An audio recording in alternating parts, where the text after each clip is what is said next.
दोस्तों आज के इस शानदार वीडियो में आप सभी का मैं सौरभ गुप्ता स्वागत करता हूं। दोस्तों आज के इस वीडियो में हमारा पहला प्रश्न जो है ये बना है दिवस को लेकर। क्वेश्चन क्या बना है कि वर्ल्ड ब्रेस्ट फीडिंग वीक 2021 कब से कब तक मनाया जाएगा। तो ये जो वर्ल्ड ब्रेस्ट फीडिंग वीक है इसको 1 अगस्त से 7 अगस्त के बीच में मनाया जा रहा है। ऑप्शन नंबर डी इसका राइट आंसर हो जाएगा। तो एक बार फिर से दोस्तों आपको बताना चाहूँगा कि वर्ल्ड ब्रेस्ट फीडिंग वीक 2021 जो है ये 1 अगस्त से 7 अगस्त के बीच में मनाया जाता है। इसका एक आपको फ़ोटो दिखा देता हूँ। देखो इसमें साफ साफ लिखा है वर्ष 2021 का जो वर्ल्ड ब्रेस्ट फीडिंग वीक है इसको 1 अगस्त से 7 अगस्त के बीच में मनाया जाता है। ठीक है, इसमें आप देख सकते हैं ब्रेस्ट फीडिंग आपको दिखा भी रहा है। साथ ही साथ में वर्ष 2021 के लिए इस दिवस का जो थीम है, वर्ष 2021 के लिए इस दिवस का जो थीम है वो है protect breast feeding a shared responsibility. ठीक है, ये इसका थीम हो जाएगा protect breast feeding a shared responsibility. ये इसका वर्ष 2021 के लिए थीम हो जाएगा। एक बार फिर से देख लेंगे इसकी वर्ष 2021 के लिए जो थीम है वो है protect breast feeding a shared responsibility. तो ये this point is very important. आगे चलते हैं। अगला क्वेश्चन दोस्तों हमारा बना है कि अगस्त 2021 में हंगेरियन ग्रैंड प्रिक्स 2021 को किस खिलाड़ी ने जीत लिया है। तो हंगरी देश में आयोजित किया जाने वाला ये जो हंगेरियन ग्रैंड प्रिक्स 2021 है इसको मैक्स वर्स्टापन राइट आंसर नहीं होगा। जैसा कि हम सभी सोच रहे होंगे 90% क्वेश्चंस का आंसर लेविस हैमिल्टन होता है, जो कि गलत है। आंसर सेबेस्टियन वेटल भी नहीं होगा। यहाँ पर दोस्तों बहुत दिनों के बाद में पहली बार एक नाम सुन रहा हूँ, इसका नाम है स्टेवन ओकॉन। तो ऑप्शन नंबर 20 का राइट आंसर हो जाएगा। वर्ष 2020 के 21 के जितने भी ग्रैंड प्रिक्स आप देख रहे हैं उनमें से ये बिल्कुल डिफरेंट है, क्योंकि ये कॉमन नेम नहीं है, डिफरेंट नेम है। अभी तक जो हम लोग कोई भी आंसर देख रहे थे तो वो ए सी और डी में से कोई एक सही हो रहा था। इसका राइट आंसर हो जाएगा स्टेवन ओकॉन। ऑप्शन नंबर बी इसका राइट आंसर हो जाएगा। हंगेरियन ग्रैंड प्रिक्स को ये आप देख सकते हैं, इनका फ़ोटो स्टेवन ओकॉन का फ़ोटो देख सकते हैं, जिन्होंने हाल ही में हंगेरियन फार्मूला 1 रेस को जीत लिया है। अब दोस्तों वर्ष 2021 में जितने भी ग्रैंड प्रिक्स हुए हैं उसका एक जल्दी से रिवीजन कर लेते हैं। तो शुरुआत हुई थी 2021 की बहरीन ग्रैंड प्रिक्स से। तो बहरीन ग्रैंड प्रिक्स 2021 को लेविस हैमिल्टन ने जीता है। उसके बाद में एमिलिया रोमैग्ना फार्मूला 1 इसको मैक्स वर्स्टापेन ने जीता है।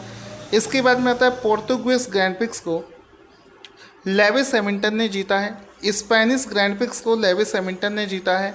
इसके बाद में आता है मोनाको ग्रैंड प्रिक्स को, इसको जीता है मैक्स वर्स्टापेन ने। इसके बाद में अज़रबाईजान ग्रैंड प्रिक्स को जीता था सर्जियो पेरेज ने। फ्रेंच ग्रैंड प्रिक्स को जीता था मैक्स वर्स्टापेन ने। स्टाइरियन ग्रैंड प्रिक्स को जीता था मैक्स वर्स्टापेन ने। ऑस्ट्रेलिया नहीं है, ऑस्ट्रिया है, ऑस्ट्रियन ग्रैंड प्रिक्स को मैक्स वर्स्टापेन ने ही जीता था। इसके बाद में आता है ब्रिटिश ग्रैंड प्रिक्स को लेविस हैमिल्टन ने जीता था। हंगेरियन ग्रैंड प्रिक्स को स्टेवन ओकॉन ने जीता है। यहाँ पर आप देख सकते हैं स्टेवन ओकॉन। तो ये फाइनली अभी तक दोस्तों वर्ष 2021 में 11 ग्रैंड प्रिक्स हो चुके हैं। इसके बाद में जो भी होते रहेंगे उसको मैं आपको करवाता रहूँगा। इसके बाद में क्वेश्चन बनता है कि अगस्त 2021 में, यहाँ पर जुलाई की जगह अगस्त कर लेंगे, अगस्त 2021 में प्रधानमंत्री मोदी जी ने किस डिजिटल पेमेंट मोड को लॉन्च कर दिया है। तो आंसर हो जाएगा हाल ही में प्रधानमंत्री मोदी ने ई रूपी। ऑप्शन नंबर ए इसका राइट आंसर हो जाएगा कि हाल ही में प्रधानमंत्री मोदी ने ई रूपी। तो ऑप्शन नंबर ए इसका राइट आंसर हो जाएगा। हाल ही में प्रधानमंत्री मोदी ने ई रूपी नाम से एक डिजिटल पेमेंट मोड को लॉन्च कर दिया है। ऑप्शन नंबर ए इसका राइट आंसर हो जाएगा। अब दोस्तों यहाँ पर ये समझना कि जब पहले से ही भीम यूपीआई चल रहा है, इसके अलावा सरकार के और भी कई मोबाइल ऐप चल रहे हैं पेमेंट करने को लेकर, साथ ही साथ में प्राइवेट प्लेयर्स भी हैं जैसे कि फ़ोनपे है, गूगल पे है। ये सब कुछ होने के बावजूद भी ये ई रूपी नाम से ये जो डिजिटल पेमेंट मोड लॉन्च किया गया है इसकी बहुत ज़्यादा चर्चा हो रही है। इसका मतलब क्या है, क्यों सरकार ने इसको लॉन्च किया है? तो सबसे पहले तो आप फ़ोटो देख सकते हैं कि 2 अगस्त को प्रधानमंत्री मोदी जी ने वीडियो कॉन्फ्रेंसिंग के माध्यम से ई-रुपी नाम से इस कार्ड को लॉन्च किया है। ये एक डिजिटल पेमेंट सिस्टम है। खास बात यह है कि ई वाउचर सिस्टम है। ई वाउचर का मतलब होता है कि ये एक ऐसा डिजिटल पेमेंट सॉल्यूशन है जिसमें कि आपको वाउचर्स मिलेंगे। जैसे आपको पहले कभी आपको वाउचर्स मिला करते थे, जैसे आपने कोई बिस्किट खरीदा उसमें आपको वाउचर मिला, या आपने शॉपिंग करी उसमें आपको वाउचर मिलता था, जिससे कि आप उस वाउचर का इस्तेमाल शॉपिंग करने के लिए यूज़ कर सकते थे। बिल्कुल उसी प्रकार की एक सुविधा है। इसमें दोस्तों होगा ये कि जैसे मान लो आप किसी को 5,000 रुपये की मदद करना चाहते हैं, तो वो 5,000 रुपये आप उसको कैश के फॉर्मेट में जब देते थे, तो उस कैश को हो सकता है कि वो व्यक्ति किसी और दूसरे काम में इस्तेमाल कर ले, ठीक है। लेकिन अब क्या है कि अब अगर मान लो आपको किसी को 5,000 रुपये देने हैं मदद के फॉर्म में, तो आप उसको 5,000 रुपये के ई वाउचर्स दे सकते हैं, कूपन्स दे सकते हैं। वो कैश के फॉर्मेट में नहीं होगा। और इस एप्लीकेशन के माध्यम से आप ऐसे ही वाउचर्स को क्रिएट कर सकते हैं और लोगों को दे सकते हैं। अब इस ई वाउचर का सबसे ज़्यादा इस्तेमाल करती हैं जो कंपनीज होती हैं, वो क्या करती हैं, बोनस के फॉर्म में वाउचर्स देती हैं। आप उसको इस ऐप के माध्यम से दे देंगी तो उससे आप शॉपिंग कर सकते हो, पिज़्ज़ा खरीद सकते हो, या कपड़े खरीद सकते हो, मतलब स्कूल की फ़ीस जमा कर सकते हो, या फिर आप कोई नया कोर्स परचेज कर सकते हो। मतलब वो स्पेसिफिक होगा। इस कूपन को किसी स्पेसिफिक काम के लिए ही इस्तेमाल किया जा सकता है। इसमें कोई फ्रॉड होने के चांसेस नहीं होते हैं। तो एक बेहतर तरीका है जिसको हाल ही में इस ऐप को ई-रुपी नाम से इस ऐप को हाल ही में प्रधानमंत्री मोदी जी ने लॉन्च किया है। अगला प्रश्न बनता है कि हाल ही में निकोल पसिनियान को किस देश के प्रधानमंत्री के रूप में फिर से अपॉइंट कर दिया गया है। तो ये जो निकोल पसिनियान हैं, इनको हाल ही में आर्मेनिया देश, आर्मेनिया, ऑप्शन नंबर 20 इसका राइट आंसर हो जाएगा कि हाल ही में निकोल पसिनियान को आर्मेनिया देश का नया प्रधानमंत्री चुन लिया गया है। ऑप्शन नंबर 20 का राइट आंसर हो जाएगा। यहाँ पर आप देख सकते हैं इनका फ़ोटो, जिनको हाल ही में आर्मेनिया देश का नया प्रधानमंत्री चुन लिया गया है। आर्मेनिया देश के बारे में डिस्कस करें तो इसकी कैपिटल है येरेवान और इसकी करेंसी है ड्रैम। अब चूँकि एक अपॉइंटमेंट वाली बात हुई है तो एक छोटा सा रिवीजन कर लेते हैं। जैसे कि हाल ही में ट्राई के नए सचिव कौन बनाए गए। ट्राई का मतलब है भारतीय दूरसंचार नियामक प्राधिकरण। इसके जो नए सचिव बनाए गए हैं वो बनाए गए हैं वी रघुनंदन, ठीक है। तो वी रघुनंदन को बनाया गया है। इसके बाद में आपका माइक्रोसॉफ्ट के नए चेयरमैन कौन बनाए गए हैं, तो सत्या नडेला को माइक्रोसॉफ्ट का, जो कि पहले से उसके CEO भी थे, अब उनको चेयरमैन भी बना दिया गया है। ईरान देश के नए राष्ट्रपति प्रेसिडेंट, सभी इंपॉर्टेंट क्वेश्चंस आपको करवा रहा हूँ। ईरान देश के नए प्रेसिडेंट कौन बनाए गए हैं, तो इब्राहिम राहीसी को ईरान देश का नया प्रेसिडेंट बनाया गया है। इसके बाद में आ जाता है ambassador of forest frontline heroes, Upasana Kamineni को बनाया गया है। दिल्ली विश्वविद्यालय का पहला कुलपति यानी कि first vice chancellor of Delhi sports university कौन बनाया गया है, तो कर्णम मल्लेश्वरी को पहला वाइस चांसलर बनाया गया है दिल्ली स्पोर्ट्स यूनिवर्सिटी का। इसके बाद में आ जाता है national dairy development board, DNDDB। National dairy development board का नया अध्यक्ष किसे बनाया गया है, तो ये बनाया गया है मिनेश शाह को NDDB का नया अध्यक्ष बनाया गया है।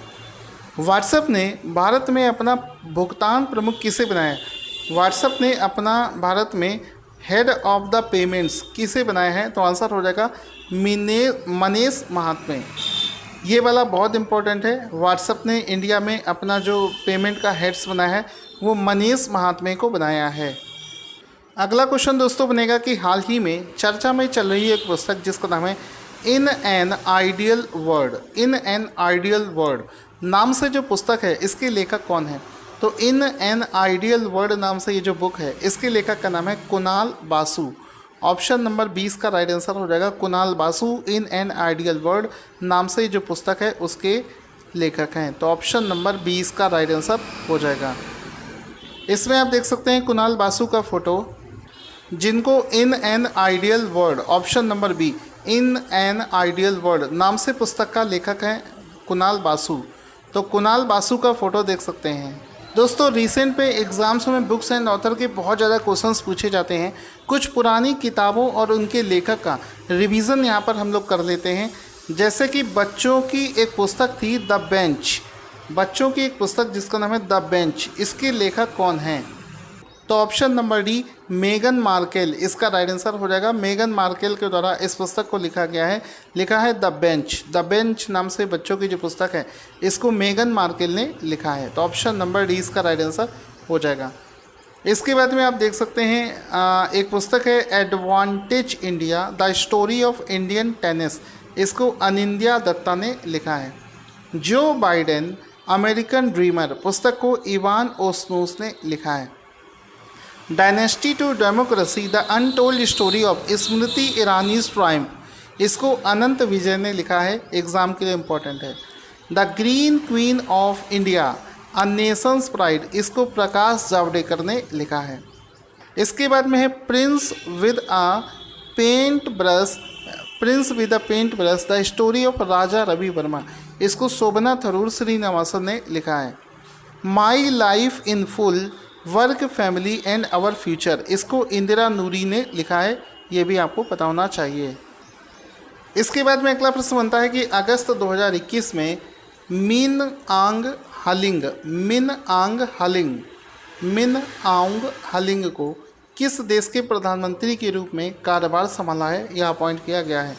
तो आंसर हो जाएगा हाल ही में ये जो व्यक्ति हैं मिन आंग हेलिंग, इनको म्यांमार देश का नया प्रधानमंत्री बनाया गया है। ऑप्शन नंबर ए इसका राइट आंसर हो जाएगा। तो म्यांमार देश के नए प्रधानमंत्री बने हैं मिन आंग हेलिंग, ऑप्शन नंबर ए इसका राइट आंसर हो जाएगा। क्वेश्चन है कि कौन दुनिया का पहला कमर्शियल यानी कि वाणिज्यिक पूरे तरीके से पुनः प्रोग्राम करने वाला, यानी कि जिसको रीप्रोग्राम आसानी से किया जा सके, ऐसा कौन सा उपग्रह है जिसे फ्रेंच गुयाना से प्रक्षेपित किया गया है? तो आंसर हो जाएगा option number C, Eutelsat quantum, option number C इसका राइट आंसर हो जाएगा कि यूटेलसैट क्वांटम नाम से ये सैटेलाइट है जिसको हाल ही में फ्रेंच गुयाना से लॉन्च किया गया है। और ये दुनिया का पहला कमर्शियल सैटेलाइट है, एक ऐसा सैटेलाइट है जिसको रीप्रोग्राम किया जा सकता है। अभी तक किसी भी ऐसे सैटेलाइट को रीप्रोग्राम नहीं किया जा सकता था, लेकिन इसको रीप्रोग्राम किया जा सकता है। ऑप्शन नंबर सी इसका राइट आंसर हो जाएगा। तो ये वो सैटेलाइट है, लिखा है यूटेलसैट क्वांटम, ठीक है। इसमें लिखा है वर्ल्ड्स फर्स्ट, दुनिया का पहला कमर्शियल रीप्रोग्रामेबल सैटेलाइट, इसको रीप्रोग्राम किया जा सकता है, ठीक है। तो ऑप्शन नंबर देकर इसको टिक कर देना। अगस्त 2021 में यूएई सरकार ने दुबई में रहने वाले सभी डॉक्टर्स को किस वीज़ा को देने की घोषणा करी है? तो हाल ही में कौन सा वीज़ा इनको दिया जा रहा है? तो आंसर हो जाएगा golden visa. Option number A इसका राइट आंसर हो जाएगा। This one is very important, most important है कि यूएई देश में सभी डॉक्टर्स के लिए गोल्डन वीज़ा देने की घोषणा कर दी है। गोल्डन वीज़ा जिन लोग, जैसे कि हाल ही में संजय दत्त को दिया गया था, गोल्डन वीज़ा मिलने से क्या होता है कि वो जो व्यक्ति है वो 10 साल के लिए यूएई में एज अ रेजिडेंस वहाँ पर रह सकते हैं। करंट अफेयर्स का अगला क्वेश्चन है कि भारतीय वायुसेना के किस प्रोजेक्ट के अंतर्गत भारत के जो हेरान ड्रोन हैं उसको इजराइल की मदद से अपग्रेड किया जाएगा? तो भारत के पास में जो हेरान ड्रोन है उसको हाल ही में अपग्रेड करने के लिए एक प्रोजेक्ट चलाया जा रहा है जिसका नाम है प्रोजेक्ट चीता। ऑप्शन नंबर ए इसका राइट आंसर हो जाएगा। प्रोजेक्ट चीता नाम से इस प्रोजेक्ट को चलाया जाएगा। ये भारत में पहले से अवेलेबल ये जो हेरान ड्रोन है, Heron drone anti tank guided upgraded to Indian drones project Cheetah. तो प्रोजेक्ट चीता ये चलाया जाएगा जिसके तहत इसको अपग्रेड कर दिया जाएगा इजराइल की मदद से।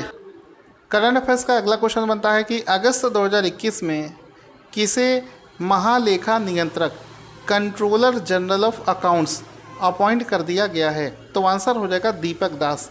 हाल ही में दीपक दास को, ऑप्शन नंबर ए इसका राइट आंसर हो जाएगा, ऑप्शन नंबर ए इसका राइट आंसर हो जाएगा, दीपक दास को controller general of accounts appoint कर दिया गया है अगस्त 2021 में। तो ऑप्शन नंबर ए दीपक दास इसका राइट आंसर हो जाएगा, जिनका फ़ोटो भी आप यहाँ पर देख सकते हैं। ये भारत के कौन से कंट्रोलर जनरल ऑफ अकाउंट्स होंगे?